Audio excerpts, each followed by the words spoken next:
আলভারেজকে নিয়ে এবার বড় সিদ্ধান্ত নিয়ে ফেলেছে আতলেতিকো মাদ্রিদ। বার্সেলোনার স্বপ্ন আপাতত ভেঙে দিতে চলেছে আতলেতিকো, কারণ স্প্যানিশ ক্লাবটি পরিষ্কার করে দিয়েছে জুলিয়ান আলভারেজকে বার্সেলোনার কাছে কোনোভাবেই বিক্রি করবে না তারা। বার্সেলোনা আলভারেজকে তাদের আক্রমণের প্রধান টার্গেট বানিয়েছে, এমনকি বড় অঙ্কের অর্থ দিয়েও আর্জেন্টাইন তারকাকে পাওয়ার চেষ্টা করছে তারা।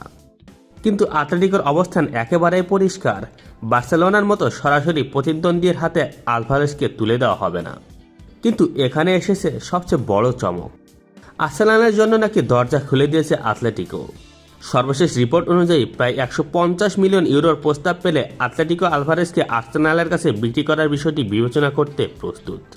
এমনকি আর্সেনালকে এই মুহূর্তে আলভারেজের সম্ভাব্য একমাত্র বের হওয়ার পথ হিসেবেও দেখা হচ্ছে। অর্থাৎ হিসাবটা এখন অনেকটা এমন, বার্সেলোনা চাইছে আলভারেজকে, কিন্তু আতলেতিকো বলছে না, হবে না।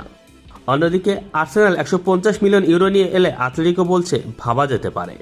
কিন্তু সবচেয়ে বড় প্রশ্ন, আলভারেজ কি আর্সেনালে যেতে রাজি? কারণ এখানে পুরো ট্রান্সফার আটকে আছে। আলভারেজের নিজের পছন্দ বার্সেলোনা, এমনকি আর্সেনালে দারুণ স্পোর্টিং প্রজেক্ট থাকা সত্ত্বেও সে আগে তাদের প্রস্তাবে রাজি হয়নি বলে রিপোর্ট এসেছে। এর মধ্যে আতলেতিকো সমর্থকদের সঙ্গে আলভারেজের সম্পর্ক খারাপের দিকে যাচ্ছে।